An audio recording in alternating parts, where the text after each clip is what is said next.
ഇന്ന് രാവിലെ കുറച്ച് ലേറ്റായിട്ടാണ് കേട്ടോ കിച്ചണിലേക്ക് വന്നത്. 7 മണിയായിട്ടുണ്ടായിരുന്നു. 8:10 ആകുമ്പോഴേക്കും മോൾക്ക് ഓട്ടോ വരും.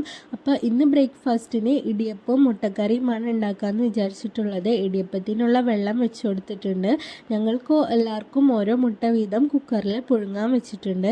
ഞങ്ങൾക്കുള്ള പാൽ ചായയും ഇവിടെ റെഡിയായി വന്നിട്ടുണ്ട്.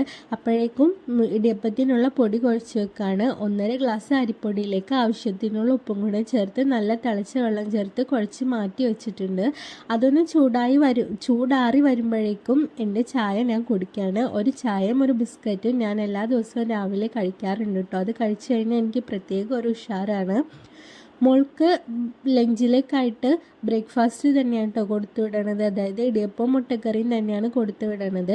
പിന്നെ വൈകിട്ട് സ്കൂൾ വിട്ട് വരുമ്പോഴാണ് അവൾക്ക് ചോറ് കൊടുക്കാറ്. അപ്പോൾ രാവിലെ എനിക്കും കുറച്ച് പണി കുറഞ്ഞു കിട്ടും. അങ്ങനെ ഇടിയപ്പം വേഗം റെഡിയാക്കി വെച്ച് കൊടുക്കുന്നുണ്ട്. അത് കഴിഞ്ഞിട്ട് മുട്ടക്കറിയിലേക്കുള്ള സവാള കട്ട് ചെയ്തെടുക്കുകയാണ്. അപ്പോഴേക്കും ഇടിയപ്പം റെഡിയായി വന്നിട്ടുണ്ട്. പിന്നെ മോളുടെ ലഞ്ച് ബോക്സ് വേഗം പാക്ക് ചെയ്തു. അപ്പോൾ വീഡിയോ ഇഷ്ടപ്പെട്ടാൽ ലൈക്കും സബ്സ്ക്രൈബും ചെയ്ത് സപ്പോർട്ട് ചെയ്യാൻ മറക്കരുത്.